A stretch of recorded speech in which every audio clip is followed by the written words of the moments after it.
السلام علیکم تمام دیکھنے والوں کو۔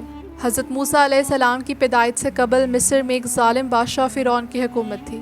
مصر میں جتنے بھی بادشاہ گزرے ہیں ان کا لقب فرعون ہوا کرتا تھا، جیسے روم اور فارس کے بادشاہوں کا کیسر و قصرہ لقب مشہور تھا۔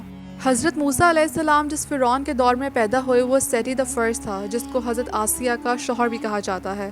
اور جب موسیٰ علیہ السلام مدین سے واپس آئے تو سیٹی دا فرسٹ کا بیٹا ریمسس دا سیکنڈ اس وقت کا فرعون تھا۔ حضرت موسیٰ علیہ السلام کی پیدائش سے کچھ عرصہ پہلے اس فرعون نے خواب دیکھا تھا کہ بیت المقدس کی جانب سے ایک آگ نکلی ہے جس نے مصر کا احاطہ کیا اور تمام قبطیوں کو جلا دیا، لیکن بنی اسرائیل کو کوئی نقصان نہیں پہنچایا۔ اس خواب نے فرعون کو بہت پریشان کیا تو اس نے نجومیوں سے اس خواب کی تعبیر پوچھی۔ انہوں نے بتایا کہ بنی اسرائیل میں ایک بچہ پیدا ہوگا اور وہ تمہاری بادشاہی کے زوال کا سبب بنے گا۔ یہ سن کر فرعون نے حکم دیا کہ بنی اسرائیل میں جو بچہ پیدا ہو اسے ذبح کر دیا جائے۔ فرعون ایک جابر بادشاہ تو تھا ہی، لیکن بنی اسرائیل کے ہر مرد اور عورت پر نہایت ظلم بھی کرتا تھا۔ بنی اسرائیل کے تمام لوگ فرعونیوں کے خادم تھے۔ اسی فرعون نے خدائی کا دعویٰ بھی کیا تھا۔ جب حضرت موسیٰ علیہ السلام کا پیدائش کا وقت قریب آیا تو حضرت موسیٰ علیہ السلام کی والدہ کے دل میں اللہ نے یہ بات ڈال کر یقین کرا دیا کہ فرعون تمہارے بچے یعنی موسیٰ علیہ السلام کا کچھ نہ بگاڑ پائے گا، جس کا قرآن پاک میں کچھ اس طرح تذکرہ ہے: اور ہم نے موسیٰ علیہ السلام کی ماں کو الہام فرمایا کہ اسے دودھ پلا، پھر جب تجھے اس سے اندیشہ ہو تو اسے دریا میں ڈال دے، اور نہ ڈر اور نہ غم کر، بے شک اسے ہم تمہاری طرف پھیر لائیں گے اور اسے رسول بنائیں گے۔ جب آپ کی پیدائش کے بعد آپ کی والدہ کو یہ ڈر لاحق ہوا کہ فرعون اس بچے کو تلاش کر کے ذبح کر دے گا، تو آپ نے موسیٰ علیہ السلام کو ایک صندوق میں ڈال کر دریائے نیل میں ڈالنے کا فیصلہ کر لیا، کیونکہ اللہ نے ان کے دل میں یہ پختہ بات ڈال دی تھی کہ اس طرح بچہ محفوظ رہے گا اور ایک دن انہیں واپس مل جائے گا۔ اور جب حضرت موسیٰ علیہ السلام کی والدہ نے انہیں دریا میں ڈالا تو ان کی بہن کو بولا کہ تم بھائی کو دیکھتی رہو، تو ان کی بہن کنارے پر بھاگتی رہی اور دیکھتی رہی کہ صندوق کدھر کو جا رہا ہے۔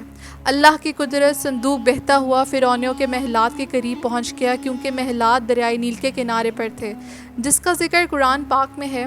آخر فرعون کے آدمیوں نے صندوق اٹھا لیا۔ آخرکار یہی بچہ ان کا دشمن ہوا اور ان کے رنج کا باعث بنا۔ اللہ کی قدرت، یہ صندوق فرعون کی ملکہ کی نظر سے گزرا۔ فرعون کی بیوی اور مصر کی ملکہ حضرت آسیہ رضی اللہ تعالیٰ نہایت نیک سیرت خاتون تھی۔ حضرت آسیہ نے موسیٰ علیہ السلام کو اپنی آنکھوں کی ٹھنڈک بنا لیا، لیکن بچہ جب محل میں پہنچا تو اس نے دودھ کے لیے رونا شروع کر دیا۔ موسیٰ علیہ السلام کے پاس دودھ پلانے والیاں لائی گئیں، لیکن بچے نے کسی عورت کا دودھ نہیں پیا۔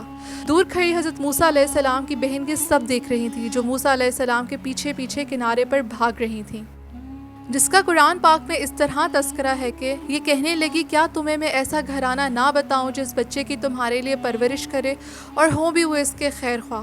محل والوں نے پوچھا کہ اے بچی، کیسے تم اس کی دیکھ بھال کرو گی؟ تو وہ کہنے لگی، جب اس گھرانے والوں کو پتہ چلے گا کہ یہ فرعونیوں کے گھر کا بچہ ہے تو انہیں انعام ملنے کی امید رہے گی۔ یہاں اللہ کا وعدہ بھی سچ ہوا کہ موسیٰ علیہ السلام واپس اپنی والدہ کے پاس پہنچ گئے، کیونکہ محل والے راضی ہو گئے تھے دودھ پلوانے کے لیے۔ اس طرح حضرت موسیٰ علیہ السلام محل میں بڑے ہوئے اور حضرت آسیہ رضی اللہ تعالیٰ کی آغوش میں تربیت پائی۔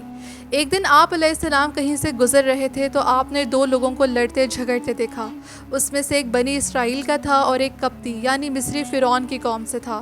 جب آپ علیہ السلام کو لگا کہ غلطی پر قبطی ہے تو آپ نے مکہ مارا، لیکن آپ اس قدر طاقتور تھے کہ قبطی مارا گیا، جس پر حضرت موسیٰ علیہ السلام بہت پشیمان ہوئے، اللہ سے معافی بھی مانگی کہ مجھے شیطان نے بھٹکا دیا تھا۔ اللہ نے حضرت موسیٰ علیہ السلام کو معاف فرما دیا، جس کا قرآن پاک میں اس طرح ذکر آیا ہے کہ کہنے لگا کہ اے پروردگار، میں نے خود اپنے اوپر ظلم کیا تو مجھے معاف فرما دے۔ اللہ نے اسے بخش دیا، کیونکہ وہ بخشنے والا اور مہربانی کرنے والا ہے۔ اس مصری کے مرنے کے بعد سرداروں نے موسیٰ علیہ السلام کو قتل کرنے کا منصوبہ بنایا، تو موسیٰ علیہ السلام نے وہاں سے بھاگنے کا ارادہ کیا، کیونکہ انہیں علم تھا کہ فرعون انہیں ویسے ہی ناپسند کرتا ہے، صرف حضرت آسیہ کی وجہ سے محل میں رکھا ہوا ہے۔ اس لیے آپ چھپ کر مدین کی طرف چلے گئے، جہاں آپ علیہ السلام کو حضرت شعیب علیہ السلام ملے۔ انہوں نے آپ کو اپنے پاس رکھا اور اپنی بیٹی صفورہ سے ان کی شادی کر دی۔ 12 برس کے بعد جب موسیٰ علیہ السلام اپنی والدہ اور اپنی بہن سے ملنے کے ارادے سے اپنی اہلیہ کے ہمراہ مصر واپس آ رہے تھے تو انہیں راستہ نہیں مل پا رہا تھا اور رات بھی بہت سرد اور تاریک تھی۔ آپ علیہ السلام کو ایک پہاڑ پر آگ چلتی ہوئی نظر آئی۔ تو انہوں نے اپنی اہلیہ کو کہا کہ تم یہاں رہو، میں آگ کا انگارہ لاتا ہوں کہ اس سے ہم آگ چلا لیں گے۔ حضرت موسیٰ علیہ السلام آگ کے قریب پہنچے تو ایک عجیب منظر دیکھا کہ درخت سے آگ کے شعلے نکل رہے تھے۔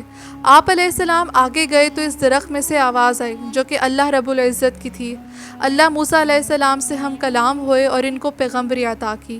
انہیں فرعون کی ہدایت کے واسطے متعین کر دیا گیا۔ اس کے بعد آپ علیہ السلام فرعون کے دربار میں گئے اور اسے دین کی تبلیغ دی۔ فرعون نے موسیٰ علیہ السلام کو پہچان لیا اور کہا کہ وہ کون سا رب ہے جس کی طرف تم ہمیں بلا رہے ہو؟ موسیٰ علیہ السلام نے فرمایا کہ وہ رب جو مشرق سے مغرب تک تمام چیزوں کا رب ہے۔ فرعون نے کہا اگر تم سچوں میں سے ہو تو کوئی ثبوت پیش کرو۔ موسیٰ علیہ السلام نے اسی وقت اپنی لاٹھی ڈال دی جو اچانک اژدہا بن گئی، اور اپنا ہاتھ بغل میں ڈالا تو وہ اچانک دیکھنے والوں کے لیے چمکنے لگا۔ مطلب موسیٰ علیہ السلام نے دو عظیم معجزات پیش کیے۔ فرعون نے جو جادوگر حضرت موسیٰ علیہ السلام کے مقابلے میں پیش کیے، ان کی لاٹھیاں جیسے سانپ بنی تو اللہ کے حکم سے موسیٰ علیہ السلام کی لاٹھی نے اژدہا بن کر ان سب سانپوں کو نگل لیا، جس کے بعد وہ سب خود کو حضرت موسیٰ علیہ السلام کے مقابلے میں عاجز پا کر ایمان لے آئے۔ اس کے بعد اللہ کے بہت سے معجزے بھی اترے، لیکن فرعون اپنی خدائی کے دعوے سے پیچھے نہ ہٹا۔ تو حضرت موسیٰ علیہ السلام بنی اسرائیل کو لے کر مصر سے روانہ ہوئے تو راستے میں دریائے نیل پڑتا تھا۔ آگے دریائے نیل تھا اور پیچھے فرعون کی فوجیں۔ حضرت موسیٰ علیہ السلام نے اللہ سے مدد مانگی تو حکم ربی کے تحت آپ نے اس پر اپنا عصا مارا اور دریائے نیل دو حصوں میں بٹ گیا اور دریا میں ایک راستہ سا بن گیا۔ حضرت موسیٰ علیہ السلام اور بنی اسرائیل اللہ کے فضل سے اس دریا کے بیچ میں سے گزر گئے۔ فرعون اور اس کے لشکریوں نے دیکھا تو کہا کہ اگر موسیٰ اور اس کے لوگ گزر گئے ہیں تو ہم بھی گزر جائیں گے، تو بلا جھجک آپ کے پیچھے ہی اپنے لاؤ لشکر سمیت دریا میں اتر گیا۔ حضرت موسیٰ علیہ السلام تو اپنے ساتھیوں سمیت پار اتر گئے، مگر فرعون اپنے تمام ساتھیوں سمیت دریا میں غرق ہو گیا۔ اس کے بعد آپ علیہ السلام کوہ طور پر گئے اور توریت نازل ہوئی، لیکن آپ کی غیر موجودگی میں سامری نام کے جادوگر نے بنی اسرائیل کو بچھڑے کی عبادت کرنے پر آمادہ کر لیا۔